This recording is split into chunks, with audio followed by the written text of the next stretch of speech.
Hey everyone, and welcome back to my video series on how to build within Horizon Worlds.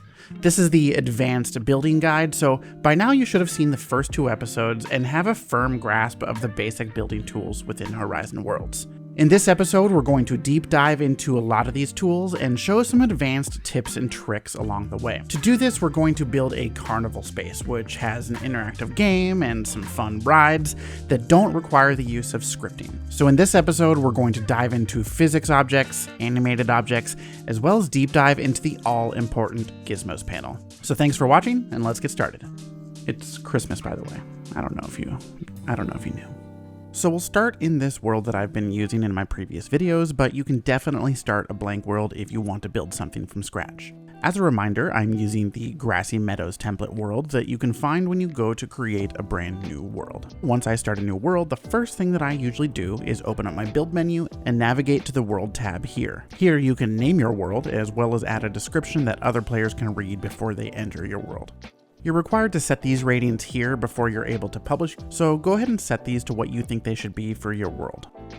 At the bottom here, you can assign a tag to your world so that other players can find it a little bit easier. It's okay if you don't have all of the answers to this information yet. You can always change it later. I'm just going to change the name to David's Carnival for now and leave the description blank. I also like to check this beta box here to make sure that this world is tagged as incomplete, and until I finish a world, I turn off the box that lets the general public find this world. Before publishing, you'll want to come over here to your player settings tab.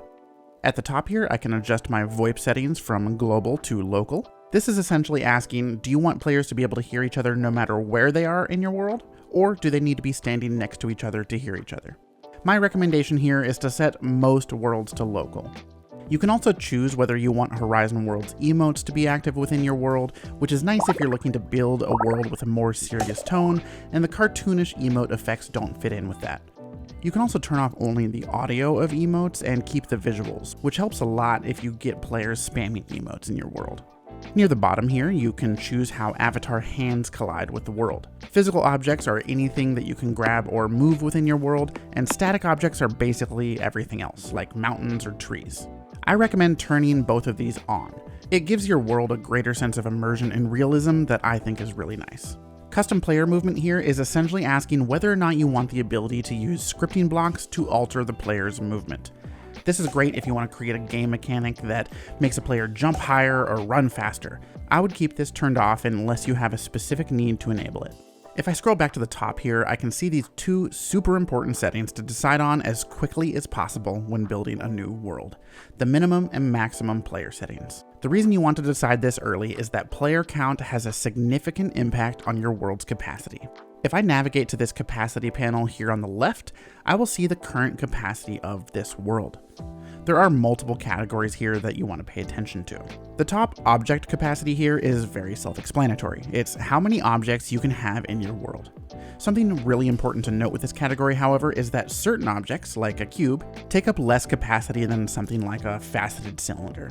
Video actually has a great video about the capacity of primitive shapes that I've linked down in the description below. The next category here is simulation and animation, and as you can see, it covers a lot of categories. Dynamics is the amount of animation that you have in your world, along with scripted motion and objects that players are able to grab and interact with. Physics is how many objects you have that utilize the built-in physics engine of Horizon Worlds. Triggers are a specific gizmo that we'll get into in the next video, but essentially they are a way for scripts to be activated. This capacity meter also covers two other gizmos: text and VFX, which we'll get into later in this video. Last, but probably the most important thing here is players. The more players you have in your world, the faster this meter will fill up. As you can see, if I go back and change my max players from 8 to the maximum of 32, and go back to my capacity panel, you can see that the simulation and animation has gone to a whopping 74%. You'll also notice that geometric complexity is affected significantly by this as well, which is essentially how detailed you can make your world. If you make a lot of highly detailed objects, it's quite easy to end up maxing out your geometric complexity long before you've maxed out your object capacity. So a general tip when building anything in Horizon Worlds is to build things using as few objects as possible with the simplest objects possible. Last in the capacity panel is the sounds complexity, though this meter doesn't actually go up and down as you bring in the sounds and music built into Horizon Worlds. It only goes up when you use the sound recording gizmo to record your own audio. Before publishing, I'll go back to my player settings here and change my max players back down to the default value of 8. Since we're building a carnival space without a competitive multiplayer component, I'll keep my minimum players here at 1. Now, finally back in my publish panel, I can go ahead and publish my world using the globe icon at the top here. You don't have to publish your world until you're done, but I like to keep mine published and updated most of the time. This is because it makes it a bit easier to invite other players to your world without having to add them as a builder or a tester. Okay, so I've set up the player parameters of the world and I'm ready to start building. No carnival is complete without games to play, so let's build a simple game where you try to knock over some blocks with a ball that the player can throw. First, I'll make a ball by opening my build menu and grabbing a sphere. I'll paint it a red color with a simple texture so it looks a bit more interesting. How big you want your ball is up to you, but one thing you may have noticed is that it can be hard to judge the size of objects compared to players while you're in build mode. To help solve this issue, I recommend grabbing a player spawn point. These are roughly the size of a player, so you can adjust objects in comparison to this to get a good idea of how big or small something should be. Now that I have my object looking like a ball, let's make it behave like a ball. There are 3 ways to make an object move within Horizon Worlds. You can hand animate an object, you can use a script to move it, or you can give the object physics. Giving an object physics will essentially give that object gravity. All 3 of these options can be enabled through the properties panel of an object. If you select an object and put your selector inside of it, you'll notice the top option on your controller is to open the property panels of the ball. If I push it, the UI panel should pop up. I can grab and move this UI panel just like I can with my build menu, and you should see this line here that always stays connected to the object that you have the panel open for. We'll get into what most of these options do in time, but for now I'm just going to rename my object to ball at the top here. Then I'm going to make sure that these first 3 boxes are turned on, which they should be by default. These are relatively self-explanatory, but they determine whether or not the player can see the object, whether or not that object can reflect or emit light, and whether the object is able to collide with other things in the world. Under collision layer here, you can even tell the ball whether it should collide with only objects, only players, or both. For the motion parameter, you see that we have 3 options. Because this is set to none, you'll notice that right now, this object is completely static, meaning that it doesn't move on its own and the player can't grab it. Because I want a player to be able to pick up the ball and throw it, I'm going to set this to interactive. Doing so will add the interaction parameter to the bottom here. Keeping this set to grabbable will now let me pick up the ball as a player, but if I go and try to throw or let go of the object, you can see that the ball simply freezes in place the second I let go. So I'll actually set the interaction method here to both, meaning that the object will now have physics applied and the player can still grab it. To really make this the perfect ball though, I'm going to go to the physics panel here within my object's properties. The physics material is a great way to make your object feel like a particular thing. Feather, for example, would make the ball float through the air slowly, and Super Ball would let the object bounce off of things very easily. Since I want this just to be a regular ball, I'll use the default option. Lastly, I will scroll down here to the physics audio material. Here I can pick from 3 different sounds that the object will make whenever it collides with something. There is stone, wood, and ceramic. Stone sounds the most realistic to me for this particular object, so I'll use that one. You may notice when building that you'll move these panels around a lot, and they can occasionally get lost or oriented in a way that makes it difficult to access. You can always follow that line to find where your property panels went off to, but you can also simply put your hand into the object, and instead of tapping the properties button, you can push and hold it instead. This will zoom the UI panel back over to your position, giving you a super fast way to access any properties panel. Awesome, so now you have a ball that the player can interact with, and it also has physics and behaves in a way that feels like a real ball. To finish up this minigame, I'll build a simple table out of the asset library, and I'll put some stone slabs that sit on that table. I'll give these stone slabs some physics, and I'll also apply the same stone audio material so they make sounds when they fall over. Now we have a simple little carnival game that lets a player throw a ball to try to knock down these stone slabs. As you are building and prototyping this, you may find it annoying that the ball keeps falling and rolling away from you. To prevent this, you can open your build menu and go to the scripts panel here. This stop button at the top will effectively freeze your world. Physics objects will stop moving, sounds and music will stop, and so will scripts. Once you're done making adjustments, just click on the play button to restart your world. Using these physics-based objects that your players can interact with is an easy thing to implement, but it can provide a huge amount of immersion and fun for your players. Now I'll just montage the video through building this simple little shed that can contain this game. When I'm building anything that contains lots of objects in Horizon Worlds, I like to save all of my color and texture painting for the very end. That way I'm not jumping back and forth between building and painting, wasting precious time jumping into the menu frequently. It's a small thing, but this time adds up, and you'll find that grouping your tasks like this will help a lot in the long run. Now we have the first attraction for our carnival, and it looks great.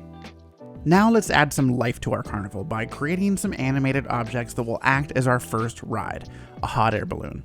I'll start by using this balloon asset in the asset library and squishing it a bit, and then using the rotation and array tools to turn it into something that looks a bit more like a hot air balloon. I'll build a simple wooden basket hanging below it for players to jump into, and once I'm done making it look however I want, I will group this object and then open up the property panels of that group. One great tip is that you'll notice this arrow button here. This lets you zoom into the group itself and access the individual objects within that group. That way you're able to dive into a group, make adjustments or delete objects within that group, and then leave the group by hitting that arrow button again. In this way, you're able to preserve any settings, animations, or scripts that you might have applied to that final grouped object. You can even add new objects to your group in one of two ways. While outside of your group, grab and hold on to an object, and then with your other hand, tap the arrow button. Now, when you release that object, it will be contained within that group of objects. The other way is to simply be inside of that group already, and then grab a new object out of your build panel to add it to that group. Now that I have something that resembles a hot air balloon, it's time to make it float into the air and back down again. In the Properties panel here, under Motion, I'll select the Animation option.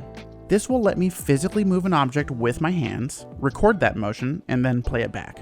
To record that motion, I will tap Record here. Don't worry, the recording won't truly begin until you start moving the object. So, when I'm ready, I'll grab the top axis of my balloon and lift it into the air as smoothly as possible, and when I reach the top, I'll let go. Once I click Stop, I'm able to replay the animation I just recorded. This looks great, but it only does it once and then stops. I can select continuously here from the drop-down menu, but now you can see that once the balloon gets to the top, it teleports back down to the bottom. So I'll select the back and forth option here. This option will play the animation, play that animation again in reverse, and then repeat over and over.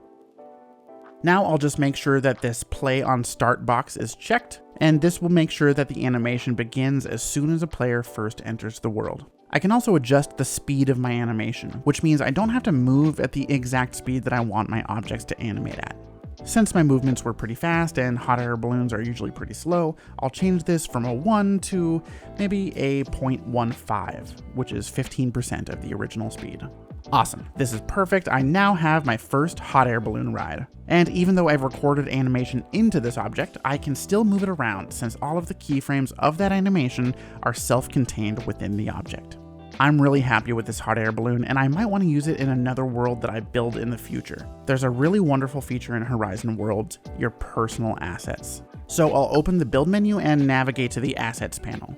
Here I can see my previously saved assets, and using the drop down here at the top right, I can create a new asset or a new folder. I want to stay organized, so I'll create a new folder and call it Carnival. With that folder open, I can now create a new asset and then select all of the objects that I want contained within that asset, in this case my balloon. I can then take a new photo to use as the thumbnail image, or use one that I've taken previously using the camera inside of preview mode. Note that you can also add something to your personal assets via the Properties panel of an object. By clicking New Object here, I can select which folder I want it saved to via this dropdown, even if my build menu isn't open to a particular folder.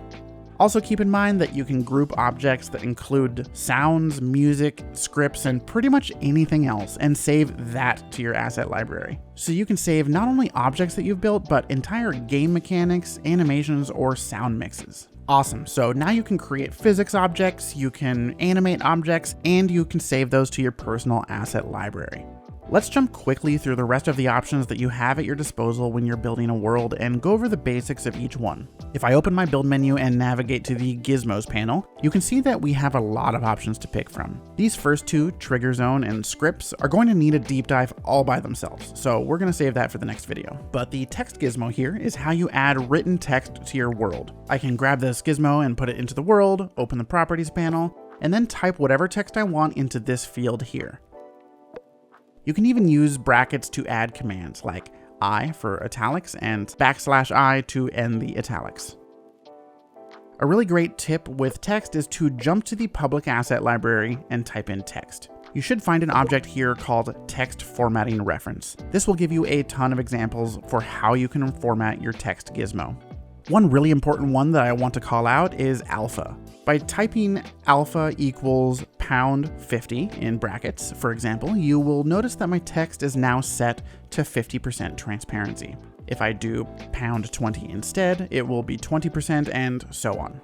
Since there are no transparency controls for objects within Horizon worlds, this is a really great way to make something like windows or the surface of a body of water. Just type the capital letter I, for example, stretch out your text gizmo to be the size of a window, and now I can make some simple wooden brackets to frame the window and cover up the fuzzy edges of my text. And now you have a very convincing window that you can use in your worlds. Don't forget that you can also paint text just like you can paint objects, so I'll give it a blue tint here to really sell the effect. Going back to the Gizmos panel, you'll see our next option is the Spawn Point Gizmo. We've already gone over what this gizmo does. It's where your player spawns into the world when they first enter. But you can also have multiple spawn points in your world. With these, you can use scripts to send a player to a specific location. When I have multiple in my world though, how do I tell the game to make one the default spawn point for new players entering your world? You'll notice this blue circle above your spawn point. If I tap this circle, it will highlight blue. This will set this particular spawn point as the primary spawn point for players entering your world. Next is the door gizmo, and that one is quite simple. It simply provides another door to another world within Horizon worlds. You can change this to any one of your own worlds in the Properties panel, meaning it's easy to set up a series of worlds that are all connected with each other. This is a great way to build a multi-level game that goes beyond the scope of just one world. The environment gizmo is one of the most important ones here, and something that I usually bring into my world before I do almost anything else. There are a lot of options to pick from here, and I recommend trying all of them until you know what's available. Note that while each environment option has predefined exposure, light intensity, and fog, you can adjust those manually in this environment gizmo as well.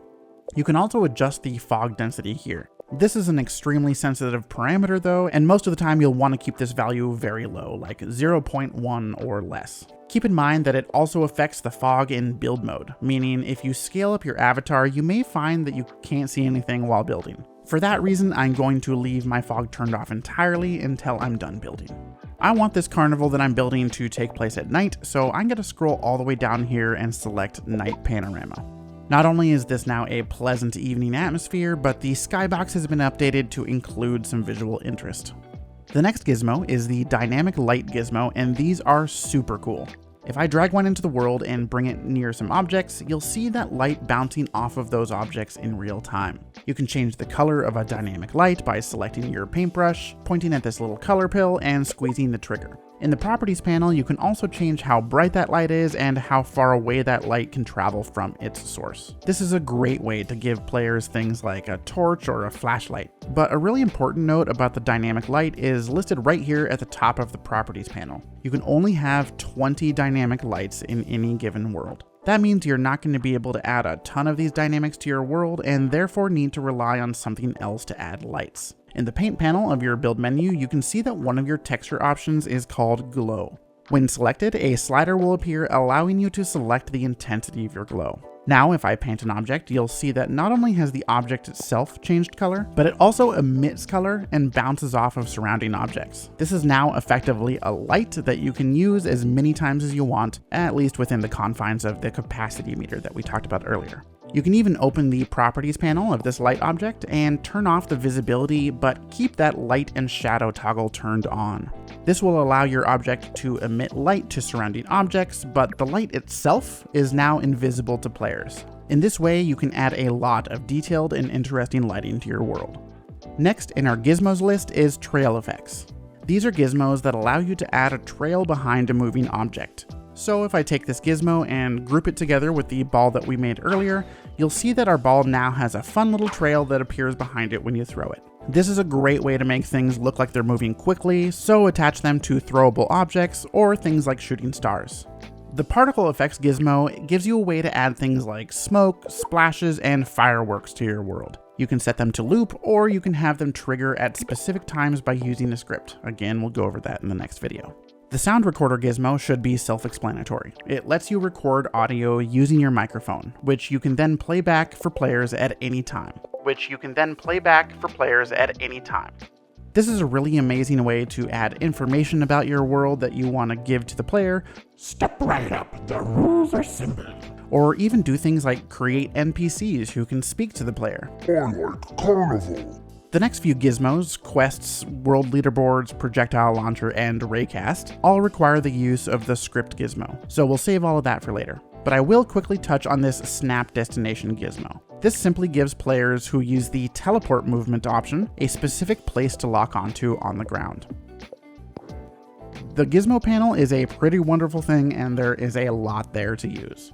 If you've been following my build on your end, this is your chance to decorate the world to your heart's content. You could build new rides or make some flowers and grass that use the animation property to look like they blow in the wind, and you can use the asset library to find great looking objects that you can build with just the click of a button. One truly fantastic tip with the asset library is that most objects here can be ungrouped into multiple objects. For example, if I take something like this wagon out of the asset library and ungroup it, I'm able to grab the bucket part of this wagon and delete the rest. If I scale this up and paint it white, I have a pretty great looking bathtub. Or if I give it a wood texture and fill it up with a dirt texture with flowers, it's an adorable planter box that I can put anywhere in my world. One of my favorite uses of this technique that I've been using lately is pulled out of the oak tree asset. If I ungroup one of these, you can see that I'm able to grab any one of these bunches of leaves individually. If I use a few of these shapes and flatten them, make them way bigger, they end up looking like really fantastic terrain. There are a bunch of these shapes across a few different oak tree options within the asset library, so pull them apart, mix and match the shapes, color them with subtly different colors, and then use them to design outdoor terrain that looks way better than anything that you can achieve with just the primitive shapes. You now know all of the skills that you need to know to make the best looking worlds that Horizon Worlds has to offer. There's nothing quite like building stuff inside of VR. Being able to be inside of the space you are building while you build that space is an experience that would never be possible in a traditional 3D application. And for me, at least, I think that's incredibly exciting. Now that I'm wrapping up the carnival objects of my world here, you can see that I'm finalizing the lighting, animations, and decorations of my space to make everything look as interesting as possible. I really like setting my environment gizmo to darker environments like this so that lighting looks as dynamic as possible within my worlds. Once I have everything looking exactly how I want, I can browse through the music and ambience to make my worlds sound just as good as it looks. Play around here until you have a space looking exactly how you want, and don't get too caught up if it's not perfect. Using everything that you've learned from across these last 3 videos, the only thing preventing you from creating the world of your dreams is scripting. While we've demonstrated that you can achieve an incredible amount without scripting, some simple scripts can be the difference between a world filled to the brim with life and one that falls a bit flat. But for now, thank you for watching, and I'll see you in the next video.